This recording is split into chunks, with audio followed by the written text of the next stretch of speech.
What are you doing with this? I asked, flapping the Little Voices pamphlet up at my coworker. Janet sighed. Clark, maybe you should sit down. No thank you, I said.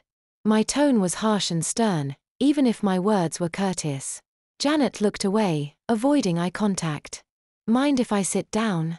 I really did mind her sitting down. But sitting down made her less able to snatch me up. Go ahead. 3 giant steps later she was sitting at a student's desk. Not as far away as her own on the opposite side of the entrance. In that moment I couldn't help but wonder if that was the same desk she'd sat in when we were all grading essays a couple months ago. I missed that time. I'm looking into adopting a little, she said. Yeah, I said. I figured. Neither of us said anything. I kept looking down at the pamphlet, adopting a little, what to expect the first year. This shit was insidious. The phrasing was a perverse blend of delegitimizing pseudoscience and stuff that someone might give an expectant mother at a baby shower. Digestive health was paired with resources on comfort in cribs, how to get your little to sleep through the night. A website about breastfeeding equals bonding was right above a plug for a book called But I Used to Be a Grown Up. One of my few Amazon friends, the one I thought I'd had the most in common with, had been taken in by propaganda. Or maybe she hadn't. Maybe she'd always believed this and just found the right literature to echo back her own beliefs at her. I looked up at her.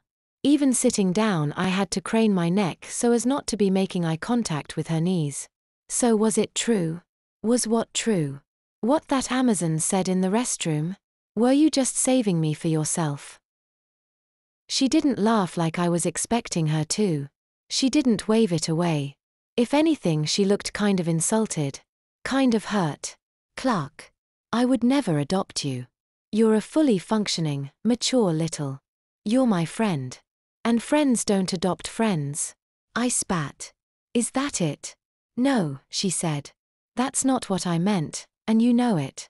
I dared to place the 2 pieces of the pamphlet up on the desk, even as I had to stand on my tiptoes. When I had backed up to a safe distance. I'm not sure what I know, anymore. Janet rubbed her forehead. She was frowning. The gears were turning in her head. Is this about the car seat thing? That's part of it, I said. It had started with the car seat. It might just end with this pamphlet. The car seat thing was stupid of me, Janet said.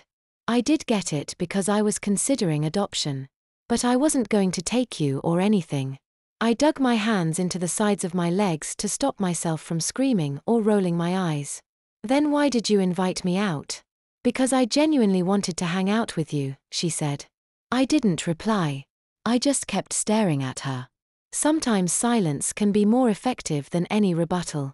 Okay. And I wanted to maybe, borrow you. So much for silence. Borrow me? She held out her hand, palm facing me, to show that she wasn't done. Not like that.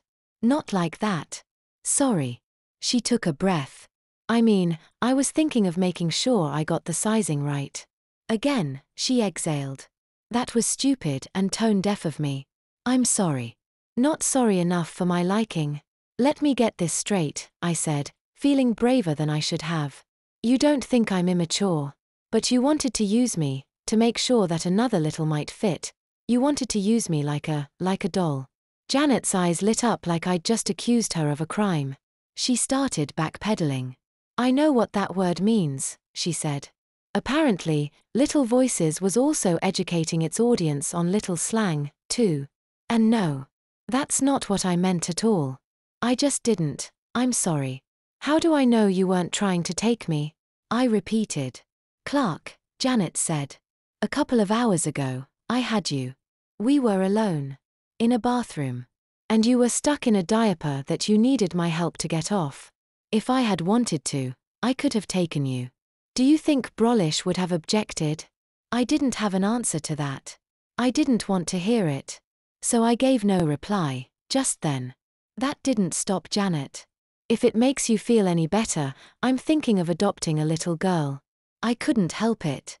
Images of Cassie, diapered and in some pink frilly tutu dress riding on Janet's hip seared themselves into my brain. My blood ran cold. It really doesn't.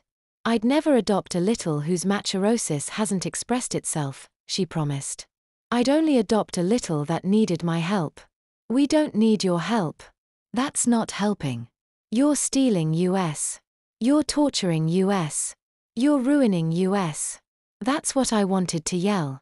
That's what I really wanted to do. Instead I asked, why? Why? Why? Why? Why? Why? All of the clever little talking points I'd practiced or read about online had left me. I only had anger and fear and a sense of betrayal, none of which was making me feel terribly persuasive. Why what? Just why, I said. Why would you ever want to do this?